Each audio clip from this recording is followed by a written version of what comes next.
They laughed at the farmer in muddy boots, certain he couldn't afford even a keychain. But just months later, he walked back through those same doors, not to buy a truck, but to own the entire dealership. Welcome back to our channel. Don't forget to hit that subscribe button for more amazing stories every week. People love to judge a book by its cover, and no one knew that sting better than Henry Whitaker, a farmer whose entire life had been stitched together from hard work and grit. He wasn't the kind of man who cared for fine suits, polished shoes, or shiny watches. His wardrobe consisted of jeans that had faded from years of sun and work shirts patched more times than he could remember. He wasn't poor, far from it, but he never felt the need to show his wealth. To Henry, respect was something you earned with honesty and labor. It's not something you bought with a credit card swipe. Every Saturday morning, Henry drove into the city in his rusted old pickup. The truck was loud, coughed on cold mornings, and had dents from years of hauling hay bales and tools. To Henry, it was reliable. To everyone else, it looked like a relic on its last legs. On this particular Saturday, Henry had one purpose. He wanted to buy a new truck. His old one had served him well, but the repairs were becoming more frequent, and he figured it was time for something new. When he pulled into the glossy dealership lot, the contrast was almost comical. Shiny new trucks lined the rows, their chrome accents gleaming under the sun. The showroom windows reflected the world like mirrors, spotless and sharp. As Henry parked, he noticed the eyes. A couple of salesmen leaned against the glass, smirking, as they watched him climb out of his pickup. His boots were caked with dry mud, his hat had sweat stains around the brim, and his shirt looked like it had been through a dozen harvests. He didn't mind. That was the uniform of an honest man. But the salesmen did mind. One of them, a young man with slicked-back hair and a watch that screamed more about his ego than his taste, nudged his coworker. "Check this out," he muttered, not bothering to lower his voice. "Looks like someone got lost on his way to the tractor supply store." The other chuckled. "Maybe he thinks we're giving away trucks today." Poor guy. Their laughter followed Henry as he walked toward the entrance. Inside, Henry felt the stares. The polished tiles and expensive cologne in the air clashed against the earthy scent of his clothes. Still, he kept his chin up. He approached the front desk and politely asked to see the trucks on sale. The receptionist, a young woman with a forced smile, glanced him up and down before calling a salesman over. It happened to be the same one who had mocked him outside. "Looking for parts?" the salesman asked, feigning politeness, but with a sneer tugging at his lips. "We've got some nice keychains if that's what you're after," Henry ignored the jab and calmly explained that he wanted to buy a new truck. Maybe something durable for the long hauls he made between his farm and the markets. The salesman raised his eyebrows in mock surprise. "A new truck? These aren't cheap, you know. Financing is tricky if you don't have the right kind of income." Henry's jaw tightened. "I'll worry about the financing," he said evenly. "Just show me what you've got." But the salesman didn't take him seriously. He led Henry half-heartedly around the lot, pointing at trucks without enthusiasm, throwing in phrases like, "probably out of your budget," and "you'd have to know someone at the bank." Henry's questions were brushed off, his presence treated like an inconvenience. By the time they circled back to the showroom, the salesman clapped his hands together. "Well, that's about it. Maybe you can save up and come back in a few years." The laughter from the other staff echoed faintly across the lot. Henry turned, his weathered face expressionless, but his eyes burned with something they didn't see. He didn't argue. He didn't shout. He simply nodded once, thanked the man for his time, and walked back to his old truck. But as he sat in the cab, hands gripping the steering wheel, Henry felt something stir inside him. He had always been patient, always humble, but humiliation has a way of planting a seed. And in Henry's heart, that seed began to grow into something far greater than the smirks of arrogant salesmen could ever imagine. What no one at the dealership knew that day was that Henry Whitaker wasn't just a farmer, he was a visionary.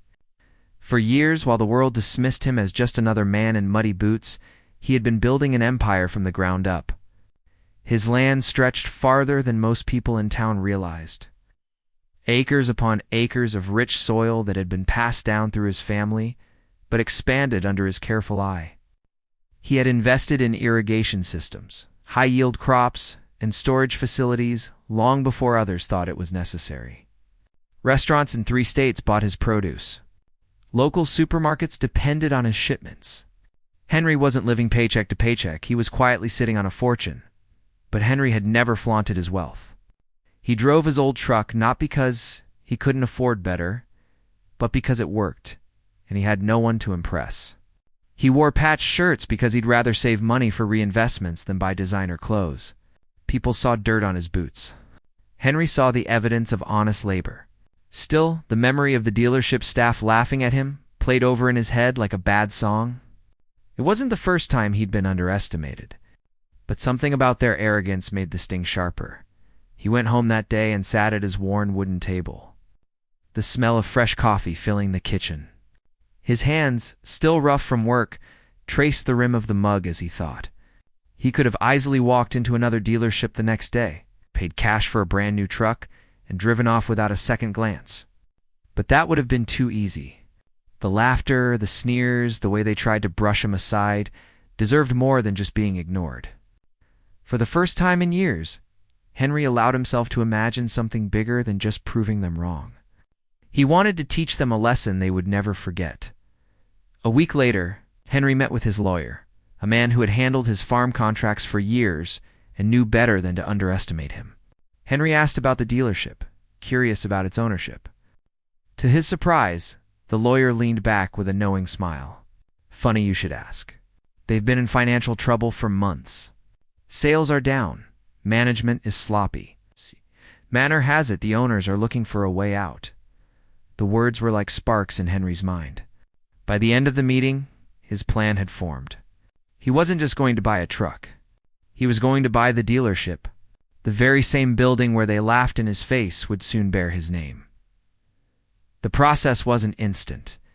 It took weeks of negotiations, stacks of paperwork, and more than a few late nights. Banks knew Henry well. He had impeccable credit, a steady income, and land worth millions. Securing financing was easy. In fact, several institutions competed for the chance to back him. While the salesmen at the dealership drank cocktails and bragged about commissions, Henry was signing contracts that would decide their future. He kept his moves quiet, never letting the whispers of town gossip catch up.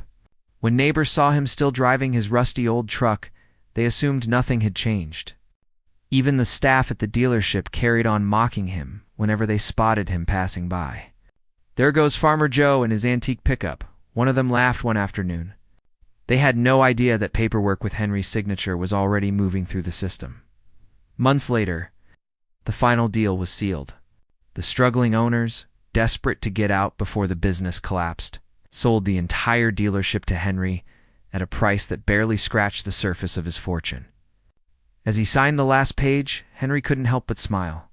The same pen-stained hand that had once been dismissed for holding nothing but tools. And Shovels was now holding the keys to their future. The irony wasn't lost on him. The men who thought he wasn't good enough to buy a truck were about to discover that he owned every single truck on that lot. And Henry, humble as he was, looked forward to the day when he would finally reveal the truth. The day of the reveal came like any other, though Henry felt a quiet thrill bubbling under his calm exterior. He didn't arrive in a luxury car with tinted windows or step out in a sharp suit the way new owners usually did. No, Henry pulled into the dealership lot in the same rusted pickup the salesman had mocked months before. Its engine rattled, its paint flaked, and it groaned as it came to a stop right in front of the showroom doors. Heads turned immediately. One salesman squinted through the glass and burst out laughing. Back again? The slick-haired one jeered as Henry stepped out. Trucks here cost more than your farm. Maybe you're just here to take pictures, huh? His voice dripped with arrogance, and the others chuckled, already dismissing him as a nuisance. Henry didn't rise to the bait. He walked slowly toward the showroom, his boots leaving faint marks of dust across the polished tile as he entered. The laughter softened when they saw the look in his eyes. Not anger, not humiliation, but an unshakable calm. He carried a simple folder in one hand, worn from use, and set it gently on the front desk. The receptionist gave him a polite but puzzled glance.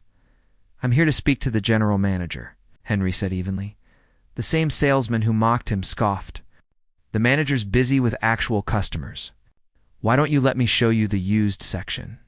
We've got a few trucks that might be closer to your budget if you stretch." He smirked at his own joke. Henry simply smiled, his patience as steady as the soil he worked. "Call the manager," he repeated, this time with a firmness that made the receptionist pick up the phone without another word. Minutes later, the general manager, a balding man in an expensive suit, appeared, looking mildly irritated. "Mr. Whitaker?" he asked cautiously. Henry nodded and pushed the folder across the desk. The manager flipped it open and his entire expression changed. His eyes widened, his jaw slackened, and his face drained of color. The folder contained all the necessary documents: the signed contracts, the bank transfers, the ownership deed. It was undeniable. Henry Whitaker, the humble farmer they had mocked, now owned the dealership outright. The room fell silent.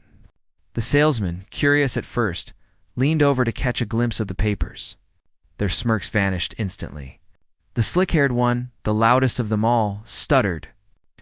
"Well, wait, this is some kind of joke, right?" Henry turned to face him fully, his voice calm but carrying the weight of every humiliation he'd endured. "No joke. As of last week, this dealership is mine. Every truck, every desk, every chair you work for me now." The silence that followed was almost heavy enough to touch. One man dropped the pen he'd been fiddling with. Another shifted uncomfortably, his eyes glued to the floor. The slick-haired salesman's face flushed red, then pale, then red again. For the first time, he had nothing clever to say. Henry let the moment sink in before continuing. "When I came here months ago, I asked for help. I asked simple questions. Instead of respect, I got laughter. Instead of service, I got insults. You saw the dirt on my boots and thought it meant I was beneath you. But that dirt?" He paused, raising his hand, as if holding a handful of soil. "That dirt feeds families. That dirt built businesses. That dirt bought this entire dealership." Nobody spoke. The only sound was the faint hum of the air conditioning. Henry straightened his hat, picked up the folder, and tucked it under his arm. He didn't gloat. He didn't shout. He simply delivered the truth in a way that cut sharper than any insult could. As he turned to leave, he stopped in the doorway and looked back one last time. Never judge a man by his clothes. They tell you nothing about his worth. Remember that the next time someone walks through those doors. Then he stepped outside, climbed back into his old rattling pickup, and drove away. The same truck they had ridiculed had carried him there as a customer and left with him as their boss. Inside, the staff stood frozen, the weight of their arrogance crashing down on them. And as Henry's truck disappeared down the road, they realized they had been silenced not by anger or revenge, but by the quiet power of humility and the undeniable success of the man they had mocked.